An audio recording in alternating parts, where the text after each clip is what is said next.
Muy buenas noches. Dar la bienvenida a nuestro expositor, el doctor Pablo María Garat, agradecerle por venir a visitarnos y compartir su experiencia y conocimiento. También a dos destacados profesionales constitucionalistas en nuestro medio, el doctor Jorge Abún y el doctor William Herrera, quienes van a estar como panelistas. Muchas gracias a nuestro presidente del Colegio de Abogados y a todos los profesionales aquí presentes, también a los estudiantes a quienes nos debemos, y para nosotros es muy importante desarrollar este tipo de conferencias porque creemos que es nuestra forma de contribuir al debate de temas tan importantes, en este caso en el campo constitucional. Yo quisiera destacar la visita del doctor Garat, quien como decano de Derecho de la Universidad Católica Argentina nos ha apoyado muchísimo a la Universidad Católica Boliviana, ha sido un aliado muy importante. Recientemente hemos suscrito un convenio de cooperación académica entre nuestras universidades y justo ayer cuando llegabas vino nuestro rector nacional y el doctor Garat le entregaba este convenio ya con todas las firmas y procedimientos acabados. La Universidad Católica Argentina es una universidad destacada en la Argentina, donde normalmente está muchas veces en primer lugar o entre los primeros lugares de los distintos rankings académicos y obviamente en Latinoamérica. Realmente le agradezco, doctor, le agradezco también a nuestros panelistas y a todos ustedes por acompañarnos en estas instalaciones de posgrado que justamente tienen como finalidad promover este tipo de eventos, de foros, de espacios de discusión. En la tarde teníamos la visita de un amigo economista en otro campo de México, ahora el doctor Garat.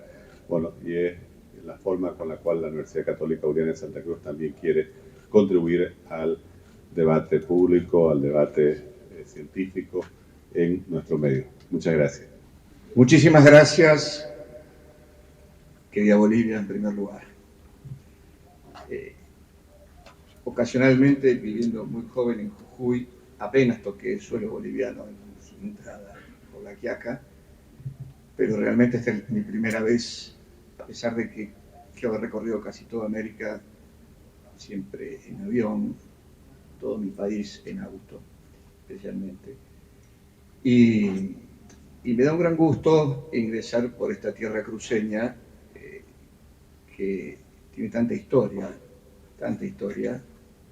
en lo que prefiero llamar como nuestra Hispanoamérica antes que Latinoamérica, que es un término quizá importado y que ha quedado, ¿no? Me gusta hablar de Hispanoamérica o de Iberoamérica para incorporar a nuestros hermanos de Brasil. Mi agradecimiento no está presente a la generosidad del rector nacional, el padre José Fuentes Cano, tuvo la amabilidad, la generosidad de estar ayer compartiendo con el rector Oscar Ortiz, conmigo, dándome la bienvenida junto con el rector. Fue un momento muy importante, de mucha fraternidad académica, que queda no como una anécdota, sino como un momento de esos que uno probablemente no olvide, porque fue el llegar a Santa Cruz y encontrarme con ellos, las máximas autoridades de esta universidad. Al rector Oscar Ortiz nos conocemos no hace demasiado tiempo, pero son esas relaciones en que la identidad en principios superiores se hermanan rápidamente a los hombres, así que es un gran gusto compartir este momento aquí, en su casa. A la directora de la carrera, Roxana Arancibia, a Mariana Rodríguez Saucedo, que se ocupó desde el primer momento de organizar este cronograma, a la doctora Claudia Pacheri, que nos acompañó especialmente, a los jóvenes alumnos con quienes especialmente compartí esta mañana un momento, alumnos de primer año, que para un decano de algún modo son aquellos a quienes uno especialmente se dedica. Muchos suponen que hay que mirar al graduado y cómo sale el graduado y con qué nivel de calidad, pero para que un graduado sea un graduado de calidad, primero hay que dedicarse especialmente a los alumnos de primer año para ayudar a confirmarlos en su vocación por el derecho y la justicia. Al Estudio Ferrer, que ha apoyado esta invitación, muy agradecido, y por supuesto a los doctores William Herrera y Jorge Asbun, que se ocuparán, como decimos los argentinos, de destripar mis reflexiones.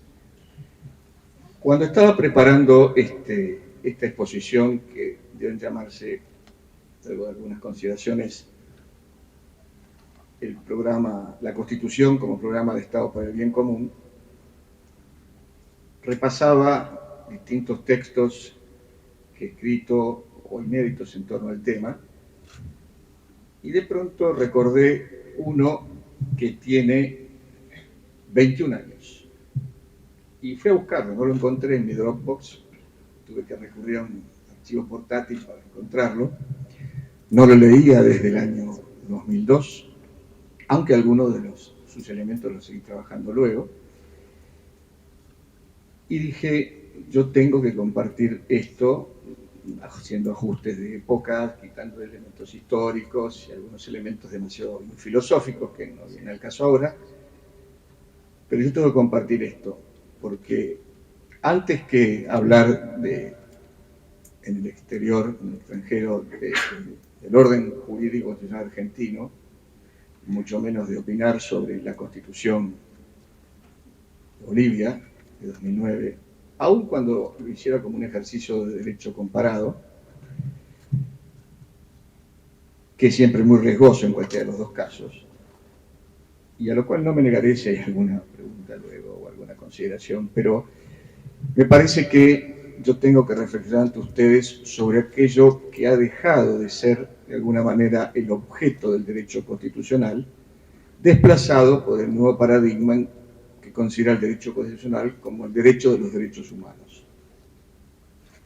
No es que no nos debamos hacer cargo de los derechos humanos, sus garantías, su tutela, pero me parece que nosotros tenemos que volver al derecho constitucional como derecho político, porque no hay modo de garantizar y tutelar la vigencia efectiva de los derechos humanos, los de primera, segunda, tercera generación, los individuales, los sociales o los intereses difusos, sin una referencia primero a las leyes justas, que necesariamente son consecuencia del ejercicio del gobierno en su aspecto legislativo, del gobierno en su faz ejecutiva como causa eficiente del bien común, y por supuesto del ejercicio de la función judicial, que en definitiva asegura la vigencia efectiva de estos derechos. El régimen político, por lo tanto, que termina siendo expresado por la Constitución, necesita que, o mejor dicho, es necesario respecto de él, que hagamos algunas reflexiones. A riesgo de salirme un poco de las expectativas, yo necesito compartir esto con ustedes académicamente, pero también tratando de indagar en lo que aparentemente es obvio y que, sin embargo, por obvio, me parece tiene que ver con el fondo de la crisis que nuestras patrias, nuestros países viven desde hace mucho tiempo. En el 2002, invitado por la Universidad del Rosario de Colombia, en un libro colectivo que se denominó, bajo una pregunta, ¿crisis del Estado o estado de crisis?, que es absolutamente actual y vigente. Mi artículo, mi colaboración se denominó La crisis del Estado, esto es una afirmación ya, es la crisis de la sociedad política. Y allí decía que el tema de la crisis del Estado, ampliamente desarrollado por la literatura especializada y general, desde múltiples enfoques, merece a nuestro entender ser considerado desde una perspectiva diferente que, sin ser original, queremos abordar con matices particulares. Desde el vamos entendemos que resulta imprescindible la precisión terminológica. al menos para precisar justamente a qué nos estamos refiriendo. Partimos del hombre, ser creado, libre, social y político por naturaleza.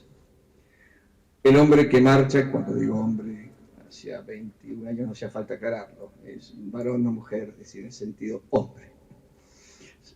El hombre que marcha hacia su fin trascendente a través de la vida social y mediante el ejercicio de libertades concretas. Libertades concretas del hombre situado en su familia, situado en su municipio, situado en su provincia, situado en su región, situado en su comunidad política nacional. También el hombre situado en el orden económico, en su trabajo, su empresa, su gremio. El hombre situado de tal manera que se encuentra entonces vinculado por la tradición a una cultura que se manifiesta en concreto desde el medio en que nace hasta la proyección de su patria en lo universal. Es el hombre con raíces. Libertades concretas para alcanzar sus fines inmediatos. Formar una familia, educar sus hijos, acceder a la propiedad y al trabajo que le permitan su desarrollo, participar de la vida cívico-política. La sociedad política, así entonces, no es la sociedad de los políticos, sino un todo que expresa una unidad natural de orden que se manifiesta en lo temporal como sociedad perfecta, verdadera sociedad de sociedades. En esta perspectiva del pensamiento clásico, el Estado, antes que una organización político-administrativa, o peor que sus aparatos, entre comillas, es la sociedad políticamente organizada. Repito, partimos del concepto del Estado, no como la organización político-administrativa, el gobierno, o menos sus aparatos, sino como la sociedad políticamente organizada. Un constitucionalista español justamente ha dicho que la Constitución es la culminación de un proceso político y el comienzo de la expresión de la comunidad política jurídicamente organizada. En otro sentido, y a partir de acá el concepto de Estado, entendemos al gobierno, incluyendo la administración, como su causa eficiente, en orden a la obtención de la causa final o bien común, sobre el cual ya hablaremos. Entonces, al hablar de crisis, en puridad, se está hablando de cambio, mientras que quizá nos encontremos, lo decía hace 21 años, ante el colapso de una sociedad política enferma, expresada como Estado incapaz de realizar el bien común como su fin propio.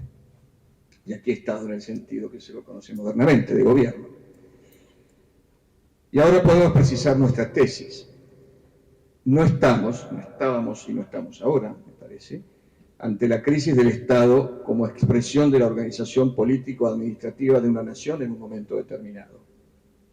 Ni tampoco solamente ante la crisis del sistema político organizado sobre la democracia representativa. Creemos encontrarnos ante el colapso de la unión de la democracia moderna, o en realidad la transformación de la república en demagogia, más el capitalismo liberal en todo el mundo, que se manifiesta o bien a través de conflictos más socioculturales en los llamados países desarrollados, más socioeconómicos en los llamados países indesarrollados, y de ambas maneras o integralmente los llamados países en vías de desarrollo, que parten en primer lugar de una crisis profunda de identidad reflejada en la tensión permanente entre sistemas de organización política y socioeconómica antagónicos o recíprocamente excluyentes. En mi país se habla de la grieta. Los que sostienen lo contrario no miran el mediano y largo plazo, sino solamente el efímero bienestar de una sociedad internamente en franca confrontación por encontrar su identidad y reconstruir en base a ella un sistema original de organización para el bien común. Podrá especularse intelectualmente como se quiera, decíamos, pero la primera obligación del universitario, todos nosotros, debe ser la adecuatio ad rem, la subordinación de la inteligencia a la realidad. Ante todo, recordemos que la finalidad última del orden social y político, según enseñaba Aristóteles, no consiste que el hombre viva, y menos que solo sobreviva, sino que viva bien. y el bien vivir es el vivir virtuoso. Entonces, reiterando que el hombre es por naturaleza un ser sustancial y se caracteriza por su sociabilidad, debemos recordar que esta sociabilidad genera otros entes reales que le son necesarios para alcanzar sus fines sociales intermedios y su fin último. Estos entes reales ya no son de naturaleza sustancial, son accidentes. En tanto, no pueden existir en sí mismos, sino que existen en otros, es decir, en el hombre, agregándole perfecciones. Y son justamente las sociedades que van de la familia hasta la comunidad política perfecta representada, aquí sí por el Estado, como sociedad políticamente organizada, en el sentido aristotélico tomista. Antes que como la organización política de la sociedad, abstracción que desde el nominalismo hasta hoy solo nos exhibe al Estado como artefacto al supuesto servicio de fines nobles. En este sentido es que hoy en la ciencia política comparada se habla de Estado fallido. Claro, es un artefacto que falla. Nótese ya que desde aquí se explica la diferencia sustantiva entre la política como arte y ciencia para el desarrollo de la sociedad políticamente organizada hacia el bien común a través del ejercicio del gobierno justo, y la política agonal para la toma del artefacto al servicio de fines particulares mediante la manipulación de los medios de comunicación, la colusión entre grupos oligárquico-burocráticos que lo financian y el ejercicio del poder como un fin en sí mismo. Por eso el gobierno, que debe ser primero autoridad legítima y no solo poder legalizado, es absolutamente necesario conforme al orden natural para que toda esta tendencia asociativa del hombre que ha generado las distintas sociedades se equilibre armónicamente en un orden justo de relaciones concretas. En definitiva, esto es el bien común, un orden justo de relaciones concretas. Las de las familias, las sociedades intermedias, hasta la unidad que se planifica en la sociedad o comunidad política, políticamente organizada y jurídicamente expresada en una constitución. En este punto me parece que tenemos que hacer referencia a que en la dinámica de la vida de la comunidad política hay que determinar cómo se armonizan y expresan dos binomios o cuestiones. Y esto es algo que hemos analizado no en aquel momento, sino en otro texto después, porque nos ha parecido que la respuesta a esta dialéctica o armonía en estos dos binomios es determinante para la vigencia de un orden político constitucionalmente reconocido. El primer binomio, el de autoridad y libertad, que en realidad es de autoridades y libertades, en plural. El régimen político expresa primero una forma de Estado y luego como una forma de gobierno en el sentido más amplio, que incluye no solamente la definición acerca de quién y cómo ejerce la autoritas y la potestas, el poder de imperium, sino también cuán amplia es la participación y la representación política y social. Pero independientemente de cómo se resuelve concretamente en la historia de cada comunidad política la cuestión del régimen que la rige, lo que resultará ineludible es responder también a otro debate en torno a la unidad y la diversidad, no solamente al de la autoridad y la libertad. La sociedad política no es un aglomerado de individuos, sino una sociedad de sociedades, un todo de orden de naturaleza moral que exige para su supervivencia frente a otras y la realización de su propio bien común, de un régimen político que asegura y armonice la unidad en la diversidad y equilibre en su dinámica la necesidad de la autoridad a distintos niveles, con el reconocimiento y respeto de las libertades concretas de las personas, las familias y los grupos sociales intermedios, tanto territoriales, comunidades políticas locales de carácter autónomo e infrasoberano, como representativos de la vida económica y social.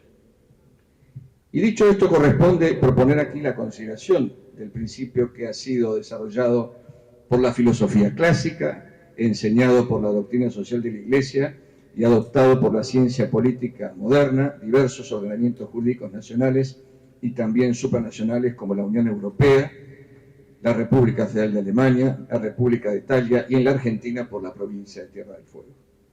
Nos referimos al principio de subsidiariedad. Este principio que hace referencia a la unidad como expresión de una diversidad que debe respetarse, como se ha citado, en su legítimo poliformismo, y a la autoridad que debe reconocer libertades concretas que necesitan las familias y los grupos sociales para alcanzar sus fines propios o bienes comunes parciales en el marco del bien común político. Resaltamos respecto al principio de subsidiariedad que tiene dos aspectos: el dejar hacer, el respetar la autoridad de las libertades concretas, y el intervenir subsidiaria y supletoriamente cuando estas sociedades menores no pueden alcanzar por sí mismas sus fines propios. Lo cual nos llevará luego al tema de la descentralización como algo propio del orden natural de una comunidad política. Hechas estas apreciaciones generales sobre el orden sociopolítico que nos parecían fundamentales para ir entrando en el meollo de nuestra especulación, podemos aquí sí citar a San Agustín cuando dice, conocido, que la verdadera paz de la sociedad como tranquilidad en el orden exige la realización del bien común político. Esto supone la vigencia de la justicia social que no es solo justicia distributiva, sino también la justicia legal, que es una armonía de dar a cada uno lo suyo, del gobernante al gobernado y viceversa. Es decir, la paz es la tranquilidad del orden justo de las relaciones concretas del hombre en sociedad. Reconocemos entonces al régimen político desde la perspectiva del realismo de la filosofía política tradicional, que no es buena por ser tal, sino porque se conforma a la verdad objetiva, la cual es anterior al cristianismo, que la hace suya por ello mismo.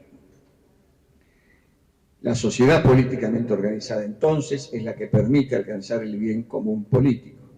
Repetimos, la sociedad políticamente organizada y no estrictamente la organización política de la sociedad, dentro de la cual el Estado aparece como algo distinto, como un aparato de poder que hay que conquistar y mantener.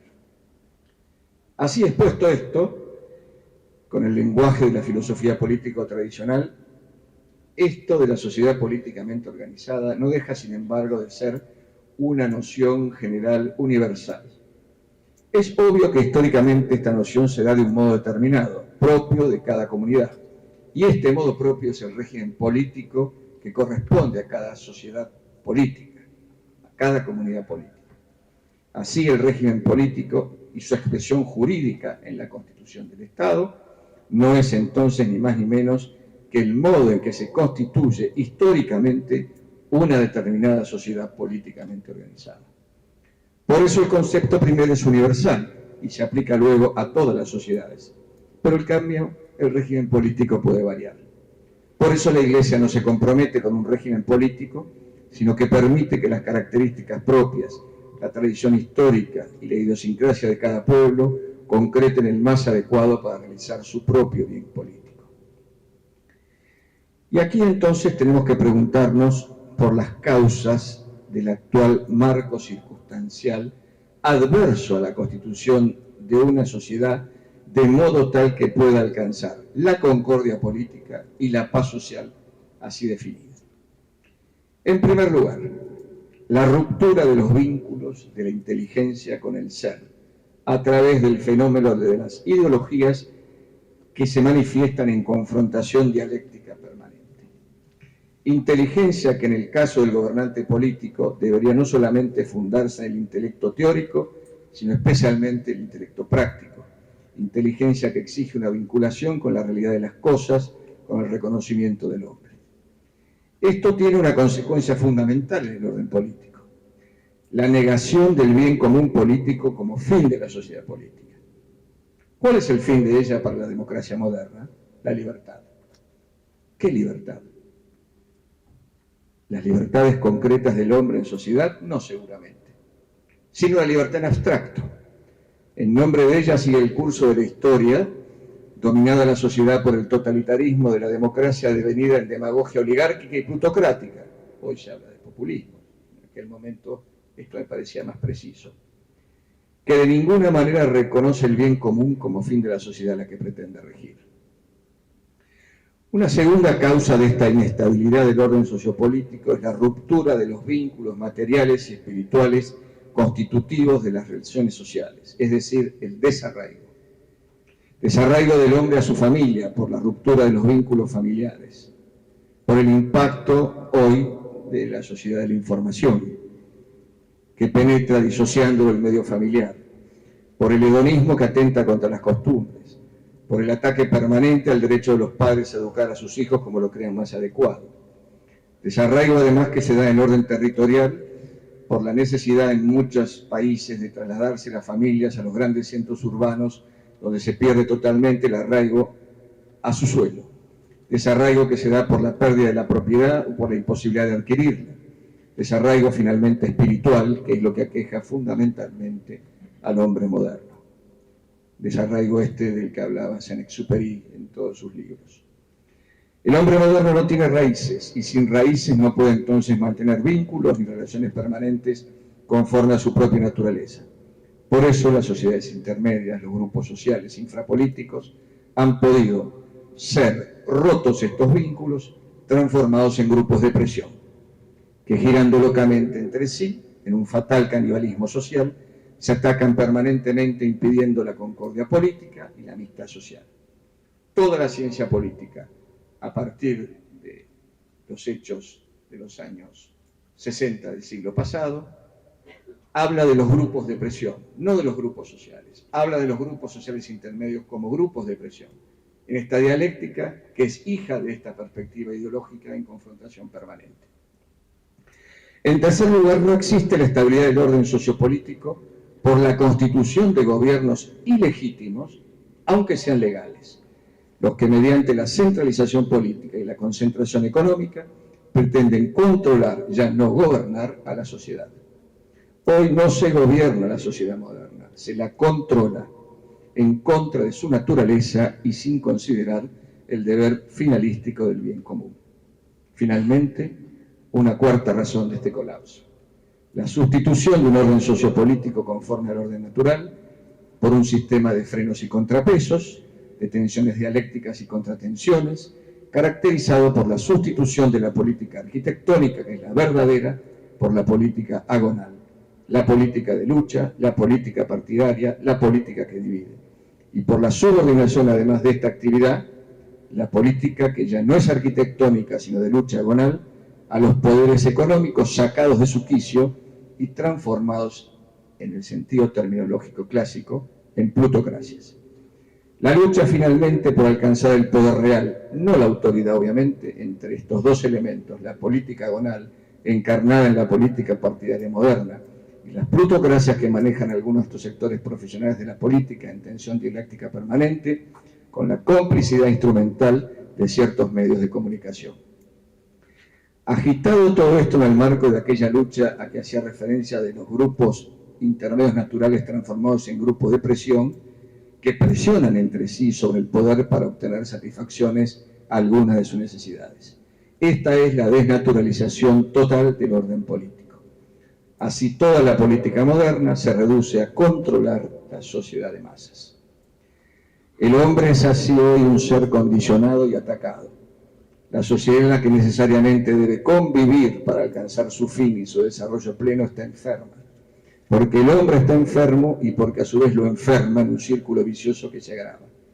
Sociedad enferma de centralismo político, concentración económica, individualismo, ruptura del tejido de relaciones sociales, masificación en grandes urbes, despoblamiento del interior del país, pérdida del arraigo, desvitalización de la vida local, desinterés respecto del compromiso de la participación cívica, alienación y embrutecimiento por la influencia de los medios de comunicación y el crecimiento explosivo de la sociedad de la información, transformación de las sociedades intermedias en grupos de presión, canibalismo social, exclusión y marginalidad de amplios sectores desprotegidos de la comunidad.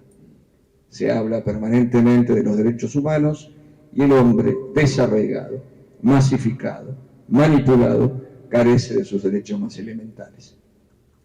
Frente a esto, lo más grave, denunciado este cuadro tanto por la Iglesia como por intelectuales a derecha e izquierda, términos que no me gustan, admitido este diagnóstico por toda la dirigencia política y social y por los organismos internacionales en sus informes oficiales, basta ver la Agenda 2030 de Naciones Unidas, se sigue privilegiando lo urgente sobre lo importante, al proponerse como remedio el ataque a los efectos y no a las causas, cuando justamente en esto radica hoy la mayor de las urgencias para recuperar al hombre en su dimensión trascendente. Como vemos, no estamos solamente ante la crisis del Estado como un ineficiente proveedor de servicios públicos o un voraz recaudador de impuestos, o eficaz promotor del desarrollo mediante supuestas políticas públicas como políticas de Estado. Nos encontramos en un fin de época, lo decía hace 21 años, que como ha ocurrido siempre en la historia, no es percibido como tal por sus protagonistas contemporáneos. Ahora bien, ¿cómo se sale de esto? No tengo la receta definitiva, voy a ensayar las reflexiones finales. Desde ya rechazando en primer lugar el realismo mágico. De las recetas neodemagógicas en que se encuentran especialmente empeñados la mayor parte de los dirigentes políticos de nuestros países. También afirmando que una sociedad enferma no puede producir dirigentes sanos, al menos en grado suficiente.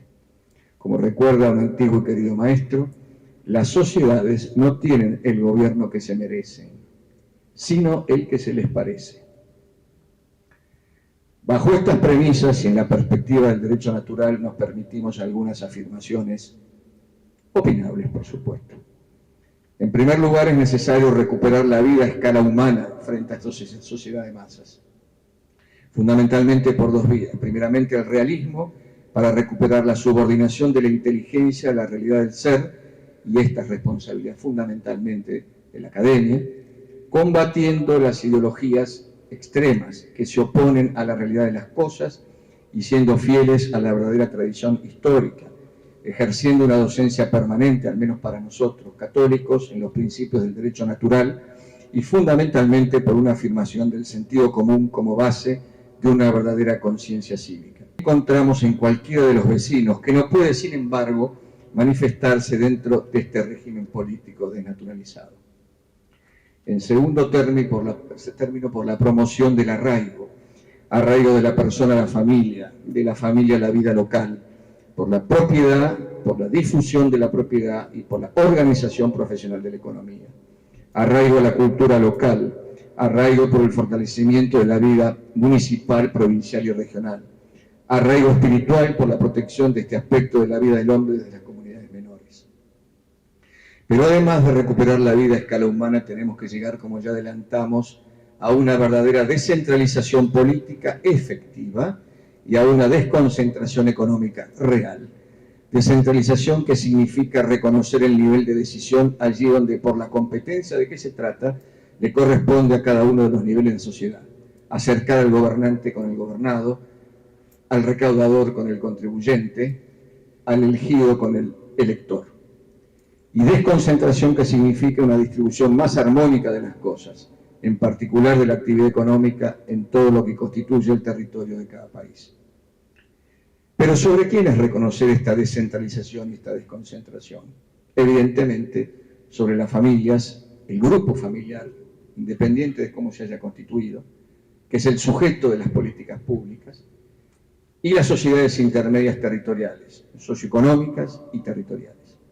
Por eso la necesidad de reconocer, como decíamos antes, en el régimen político, las autonomías efectivas de ellas, no solamente declamadas en un texto constitucional, para alcanzar sus fines propios, porque solamente podemos descentralizar y desconcentrar sobre familias y sociedades intermedias locales fortalecidas, familias en el municipio, familias desde el municipio en la provincia, familias desde el municipio y la provincia en la región o el departamento aquí.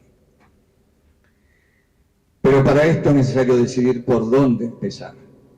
¿Cómo podemos comenzar a salir de este sistema controlado por intereses que han sectorizado la sociedad, oligarquizado sus dirigencias políticas, plutocratizado sus dirigencias socioeconómicas y transformado los grupos intermedios naturales en grupos de presión? Evidentemente la respuesta parece una sola. Comenzar por reconstruir el tejido social roto desde la defensa de sus células fundamentales, los grupos familiares en el territorio. sobre estas familias arraigadas, trabajar en la vida local, alcanzar y fortalecer una verdadera democracia local, por la participación natural y orgánica a nivel de la vida local. Un régimen de participación que no solo sea política, sino antes social. Recuperar la calidad del vecino en lugar del ciudadano anónimo y despersonalizado. Sacar a la ideología del ámbito de lo cotidiano y lo próximo, que es el ámbito de lo local. En síntesis, para fortalecer las bases de un auténtico régimen político y la vigencia efectiva de la Constitución que lo expresa, tenemos que consolidar la República a nivel local. Supone también un sistema de participación consultiva permanente de las familias en carácter de tales como lo exige San Juan Pablo II en su encíclica Familiares Consorcio, y la participación de las entidades intermedias en el orden local, en todo aquello que haga sus intereses concretos. Cuando hayamos alcanzado esta democracia local efectiva, estaremos en condiciones, a partir de sociedades locales fortalecidas, de concretar la vigencia del elemento de notabilidad en el régimen político, aspirar a tener estadistas. Porque de estos municipios y provincias y regiones fortalecidos en una verdadera democracia, con una selección natural que va destacando los mejores dirigentes, surgirán sin duda las mejores competencias. Y se manifestarán aquellos que tengan la aptitud, la virtud, la experiencia, la sabiduría para detentar el poder, no solo como poder, sino también con autoridad. Ordenada la vida sociopolítica local, municipal, provincial y regional, estaremos así ante la posibilidad y necesidad de asegurar el gobierno legítimo de la nación. Gobierno legítimo que da una permanencia a este orden político, que pueda asegurar la consecución del bien común, que mantenga la fidelidad a la tradición histórica, que enraice permanentemente su actividad en la vida de las familias, los municipios, las provincias, las regiones, sin oprimirlos, nutriéndose de las dirigencias que van surgiendo de estos niveles menores. Gobierno legítimo que asegura en última instancia el elemento unitivo del régimen político. Pero las élites que la sociedad requiere, mala palabra hoy, no surge espontáneamente ni solamente de las universidades prestigiosas.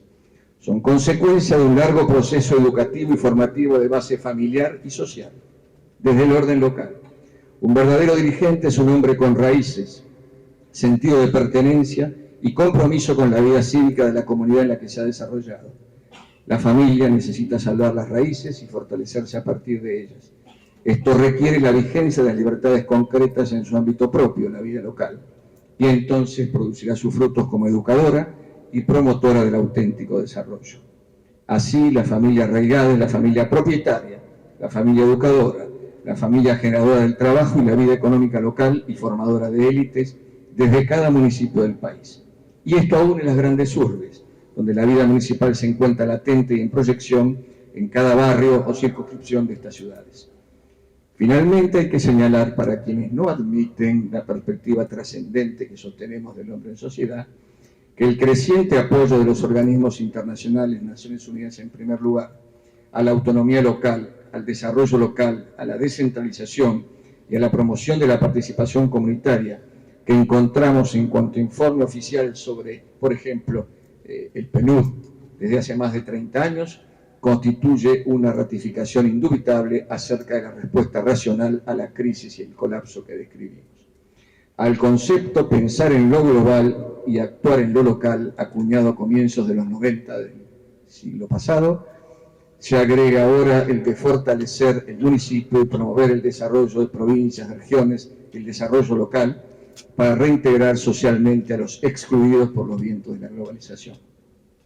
Igualmente, la revalorización de la educación como supuesto indispensable del desarrollo, el nuevo paradigma ambientalista, el freno al crecimiento de las grandes urbes y la preservación del hombre y las familias de los riesgos crecientes derivados de la explosión de la sociedad de la información, no se encuentran por casualidad en el discurso de los organismos internacionales y toda la intelectualidad internacional a derecha y a izquierda. Es un diagnóstico común. En conclusión, por convicción en el destino trascendente del hombre como ser libre, social y político por naturaleza, o por necesidad frente a las consecuencias palpables de la crisis de la sociedad de masas y la globalización, debieran considerarse la familia, el gobierno y el desarrollo local como los ejes de todo proyecto de recuperación y fortalecimiento de la sociedad políticamente organizada, de la comunidad política soberana, del verdadero Estado. Hasta aquí tratamos de aportar un enfoque especulativo desde el pensamiento clásico y la responsabilidad del universitario por contribuir a iluminar desde la recta filosofía el obrar humano en concreto. Por supuesto que podríamos plantearnos también otras cuestiones que hacen al régimen político y al orden socioeconómico. Cuestiones como la reforma de la administración pública para que deje de ser el botín ocasional de las oligarquías partidarias y pase a ser un servicio civil de mérito. Cuestiones como el cepo de la deuda pública que ahoga nuestra posibilidad de crecimiento, como lo ha anunciado el Santo Padre, y su repercusión en la capacidad de un gobierno legítimo para tutelar la soberanía de su autoridad. Cuestiones como la amenaza de la alianza creciente entre terrorismo internacional, narcotráfico y delincuencia común. Cuestiones como la pauperización de más de la mitad de la población del continente. Cuestiones como la supervivencia de los estados nacionales en el marco de la globalización. Cuestiones ante las que debemos tener respuestas claras, pero cuestiones que no serán resueltas sin recuperar el sentido y realización concreta que deviene de la causa eficiente de la sociedad. El gobierno legítimo de los mejores, coronando el régimen político que, actualizado a la realidad del siglo XXI, siga fiel, sin embargo, a nuestra tradición histórica. Y volviendo al principio para concluir, toda constitución debería ser la expresión jurídica fundamental que un acuerdo arquitectónico alcanza en la comunidad política que pretende organizar.